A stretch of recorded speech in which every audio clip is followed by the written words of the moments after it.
Genesis 26. Now there was a famine in the land, besides the previous famine in Abraham's time, and Isaac went to Abimelech, king of the Philistines, in Gerar.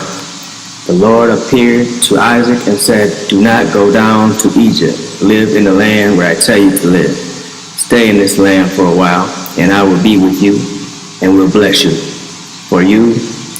For to you and your descendants I will give you all these lands, and will confirm the oath I swore to your father Abraham.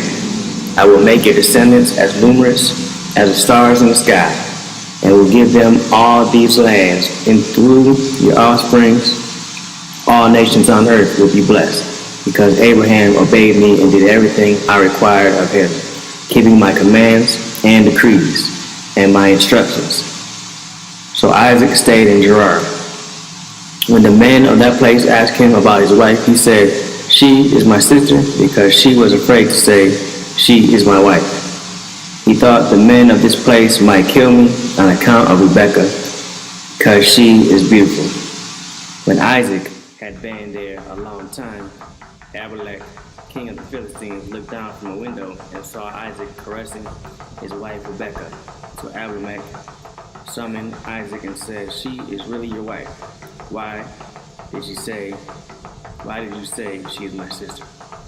Isaac answered him, "Because I thought I might lose my life on account of her." Then Abimelech said, "What is this you have done to us? One of the men might well have slept with your wife, and you would have brought guilt upon us." So Abimelech gave orders to all the people, "Anyone who harms this man or his wife shall surely be put to death." Isaac planted crops in that land, and the same year reaped 100-fold, because the Lord blessed him. The man became rich, and his wealth continued to grow until he became very wealthy. He had so many flocks and herds and servants that the Philistines envied him. So all the wells that his father servants had dug in the town of his father Abraham, the Philistines stocked up, filling them with earth. Then Abimelech said to Isaac, "Move away from us. You have become too powerful for us." So Isaac moved away from there and encamped the valley of Gerar, where he settled. Isaac reopened the wells that had been dug in the time of his father Abraham, which the Philistines had stopped up after Abraham died. Then he gave them the same names his father had given them. Isaac's servants dug in the valley and discovered a well of fresh water there. But the herders of Gerar quarreled with those of Isaac and said, "The water is ours." So he named the well Isaac, because they disputed with him. Then they dug another well because they quarreled over the one also. So he named it Sitnah. He moved on from there and dug another well, and so no one quarreled over it. He named it Rehoboth, saying, "Now the Lord has given us room, and we will flourish in the land." From there he went up to Beersheba. That night the Lord appeared to him and said, "I am the God of your father Abraham.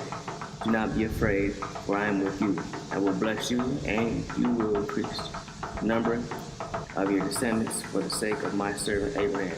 Isaac built an altar there and called on the name of the Lord. There he pitched his tent. There his servants dug a well.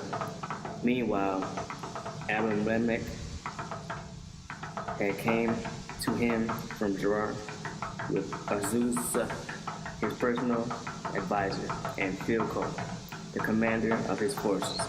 Isaac asked them, "Why have you come to me, since you were hostile to me and sent me away?" They answered, "We saw that the Lord was with you, so we said, there ought to be a sworn agreement between us and you.